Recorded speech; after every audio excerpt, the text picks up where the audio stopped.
Hello student. तो ये sexual reproduction in flowering plants की सेकंड क्लास है। इस चैप्टर की ये सेकंड क्लास है। इससे पहले वाले वीडियो में यानी इससे प्रीवियस वीडियो में मैंने ये एक्सप्लेन कर दिया है कि क्या तो पेटल्स होते हैं, क्या सेपल्स होते हैं, एंड्रोसियम, गाइनोसियम, एवरीथिंग क्लियर कर दिया है। अब इस चैप्टर में हम पढ़ने जा रहे हैं male part of the flower. अब इससे पहले मैं आपको बता दूं, जैसे कि इस चैप्टर के नाम से ही शो हो रहा है कि sexual reproduction in flowering plants, तो इसमें क्या होगा, सेक्सुअल रिप्रोडक्शन। और इससे मतलब कि प्रीवियस चैप्टर में क्या पढ़ाया गया है कि सेक्सुअल रिप्रोडक्शन क्या होता है, असेक्सुअल रिप्रोडक्शन क्या होता है। तो ऑब्वियसली आपको पता ही होगा कि सेक्सुअल रिप्रोडक्शन क्या होता है, जहां मेल और फीमेल गैमेट्स फ्यूज होते हैं। ओके, तो अभी तो हमने सिर्फ फ्लावर हमारा कौन सा पार्ट है, जो फ्लावर है वो ही तो है sexual part of the flower plants. इससे मतलब फ्लावर को हटा दो तो जितना भी पार्ट प्लांट्स का बचता है वो क्या है, वेजिटेटिव पार्ट। सेक्सुअल पार्ट तो हमारा फ्लावर ही है। ओके, तो देखिए फ्लावर के बारे में पूरा इससे प्रीवियस वीडियो में मैंने पढ़ा दिया था फ्लावर के बारे में। इस वीडियो में पढ़ाने जा रहे हैं कि कौन सा, तो मेल पार्ट और फीमेल पार्ट भी मैंने प्रीवियस वीडियो में क्लियर करवा दिए। लेकिन गैमेट फॉर्मेशन यानी कि कौन से गैमेट बनेंगे, मेल गैमेट और फीमेल गैमेट। तो अगर फीमेल गैमेट और मेल गैमेट बने ही नहीं हैं तो एक दूसरे में फ्यूज कैसे होंगे। ओके, तो सबसे पहले तो हमें ये देखना पड़ेगा कि ये बनते कैसे हैं, पहले ये बनाना सीखना पड़ेगा। तो सबसे पहले हम बनाएंगे मेल गैमेट। अब मेल गैमेट बनाने में ये रियल है कि देर लग जाएगी, काफ़ी टाइम लगेगा क्योंकि पहले हम male part of the flower देखेंगे यहाँ पर, और male part of the flower देखेंगे हम यहाँ पर, तो उसमें भी कई पार्ट्स होते हैं, तो गैमेट बनने में तो थोड़ा सा टाइम लग जाएगा। तो देखते हैं कि male part of the flower,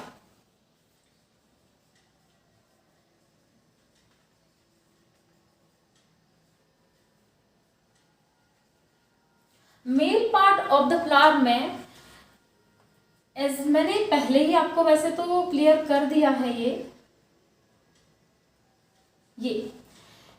इससे पहले की वीडियो में भी बता दिया है और अभी भी बता रही हूं कि ये है एंथर और ये है फिलामेंट। ये है फिलामेंट। अब देखते हैं कि मेल गैमेट क्या होता है। तो मैं आपको पहले ही बता दूं कि इसमें मेल गैमेट जो पोलन होता है वो होता है। तो पोलन यानी कि आपने सुना होगा कि पोलन ग्रेन स्टिग्मा पे चला जाता है और स्टिग्मा से क्या कहाँ चला जाता है, ओवरी तक चला जाता है। आई थिंक इतना तो ऑलरेडी जानते होंगे। तो वो पोलन ग्रेन ही है ना, उसी में होते हैं मेल गैमेट। ओके, उसी में होते हैं मेल गैमेट। तो वो पोलन ग्रेन आखिर कहाँ पर होता है, कहाँ बनता है वो पोलन ग्रेन, तो वो पोलन ग्रेन बनता है यहाँ। यानी अब आप कह सकेंगे कि वो कहाँ बनता है, एंथर में बनता है। कहाँ, एंथर में। अगर मैं एंथर का क्रॉस सेक्शनल एरिया आपको दिखाऊं तो मुझे क्या करना पड़ेगा, इसको ऐसे काट देना पड़ेगा, जैसे कि मैंने ये काट दिया। अगर मैं इसको इस तरफ से आपको दिखाऊं, जैसे कि मान के चलो कि ये है एंथर और मैं इसको काट दे रहे हैं, तो काटने के बाद में इसको यहाँ से दिखाएं तो ये हो गया इसका क्रॉस सेक्शनल एरिया। तो कैसा दिखता है, वो कैसा दिखता है वो ये देखते हैं। ठीक है, अब देखते हैं कि कैसा होता है। तो ये पहले ऐसे ही बनाना, आप लोग भी ऐसे ही बनाना, मैं भी ऐसे ही बनाती हूँ, ये ज़्यादा अच्छे से बन जाता है। और ये कुछ ऐसा दिखता है, ऐसा दिखता है। तो अब देखते हैं कि ये क्या क्या है। तो यहाँ पर ये थोड़ा सा कनेक्टिव टाइप कनेक्ट होता है यहाँ पर, तो यहाँ पर इसलिए इस स्ट्रक्चर के द्वारा ही कनेक्ट होता है, तो इसको बोलेंगे कनेक्टिव। अब देखना जरा, आप देखते चलिए, पूरा समझ में आ जाएगा आपको। अब देखो ये तो कनेक्टिव है। अब देखो कनेक्ट क्या किए हुए हैं, ये एंथर का एक लोब है और ये एंथर का दूसरा लोब है। अब आप बोलेंगे मैम 4 लोब होते हैं, तो नो 4 नहीं होते। आप यहाँ जो कनेक्टिव है ना, इसने क्या डिवाइड कर दिया है, इसने क्या कर दिया है, डिवाइड कर दिया है। तो आप देखो यहाँ पर एक तो ये लोब है और एक ये लोब है। एक कौन सा लोब है, ये वाला, और दूसरा है ये। ओके, तो लोब कितने हैं एंथर में, लोब कितने हैं, 2। तो हमारा जो एंथर होता है इस तरीके से हम बोल सकते हैं कि वो बायलोब्ड होता है। और ये क्या है, थीका। तो हर लोब में कितने थीके प्रेजेंट है, देखो एक लोब यहां से यहां तक है, इसमें आपको थीके दिख रहे हैं 2। तो कितने थीके प्रेजेंट है, 2। इसमें भी कितने प्रेजेंट है, 2 थीके प्रेजेंट है। तो हर लोब में कितने थीके प्रेजेंट है, 2।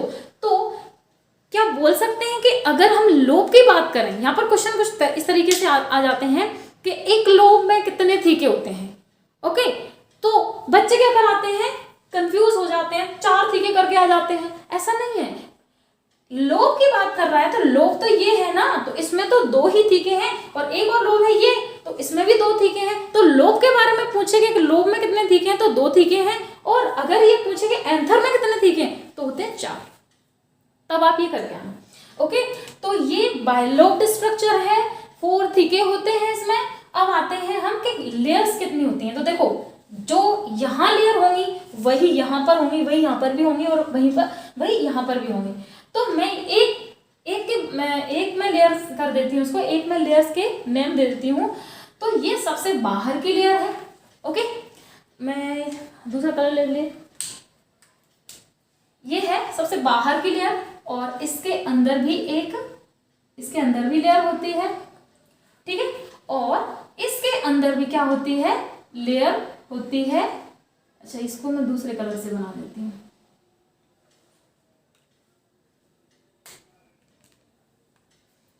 इसके अंदर भी क्या होती है, मैं ऐसे बना देती हूँ, लेयर होती है। और ये एक भी हो सकती है और एक से ज्यादा भी हो सकती है, ठीक है। अब एक और लेयर होती है जो कि बहुत इंपॉर्टेंट है, एक और लेयर होती है जो कि बहुत इंपॉर्टेंट है, उसको मैं ऐसे बना दे रही हूं।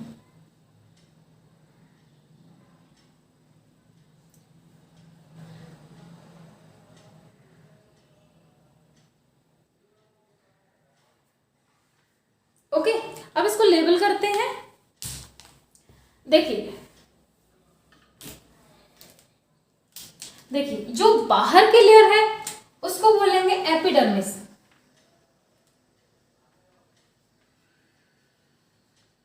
Epidermis, okay. और जो इस एपिडर्मिस के अंदर जो लेयर है उसको बोलेंगे endothecium.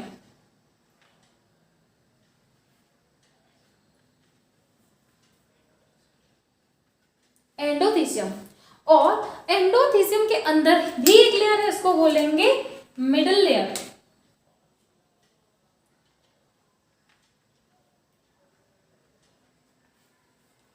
Middle layer, okay.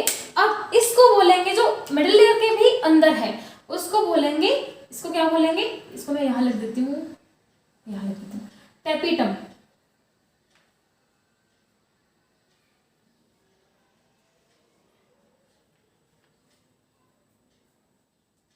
Okay student, तो ये होती है लेयर। अब आप बोलेंगे कि फिर मैम ये क्या है, ये जो अंदर है वो, ये जो अंदर है उसे क्या बोलेंगे, तो इसको क्या बोले, अब देखो बाद में देखते हैं, पहले इनको याद कर लेते हैं।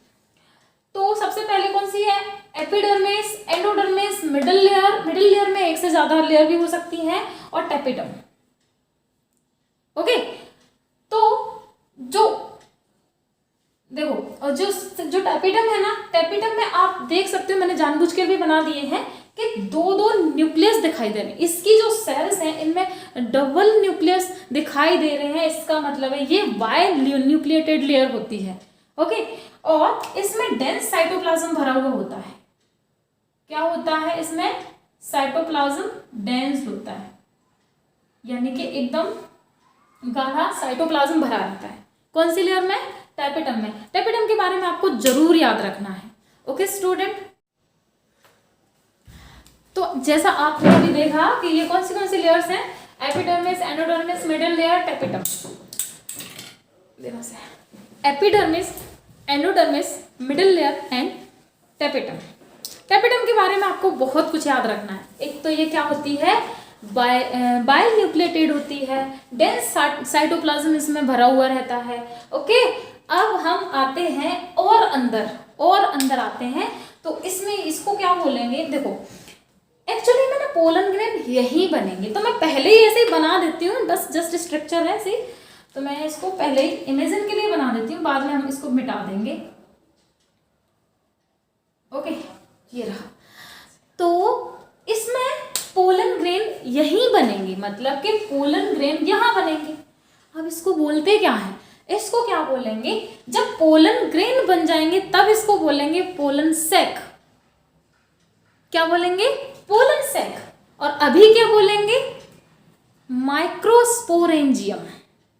फिलहाल क्या बोलेंगे, माइक्रोस्पोरेंजियम। तो इस पोजीशन में जब बन ही चुके हैं, मतलब ऐसा मैंने दिखाया है जस्ट इमेजिन के लिए, तो इसको इस तरीके से जब पोलन बन जाएंगे तो क्या बोलेंगे, पोलन सैक बोलेंगे। सैक मतलब थैला बोल दो, तो पोलन का थैला, अब पोलन होंगे तभी तो उसको पोलन का थैला बोलेंगे, पोलन नहीं है तो नहीं बोलेंगे, बस इतनी सी तो बात है। तो पोलन बन जाने के बाद में तो इसे पोलन सैक बोलेंगे, लेकिन इससे पहले नहीं बोलेंगे, इससे पहले इसको बोलेंगे माइक्रोस्पोरेंजियम। तो देखो मैंने तो ऐसे ही बना दिए थे, अब मैंने हटा दी, अब आप इसको क्या बोलने लग जाओ, माइक्रोस्पोरेंजियम। तो मैं लिख देती हूँ यहाँ पर, ये क्या है,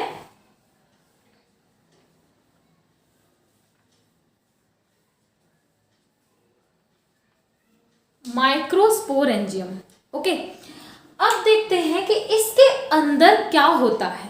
तो इसके अंदर कुछ नहीं होता, सेल्स होती हैं इसके अंदर, और बहुत सारी सेल्स भरी रहती हैं, इस तरीके से बहुत सारी सेल्स भरी रहती हैं।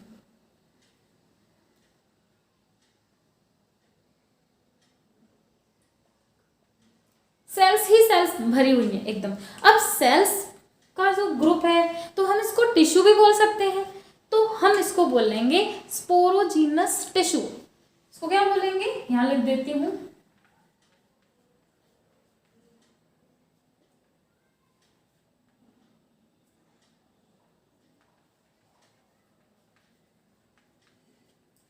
क्या बोलेंगे इसको, स्पोरोजीनस टिश्यू।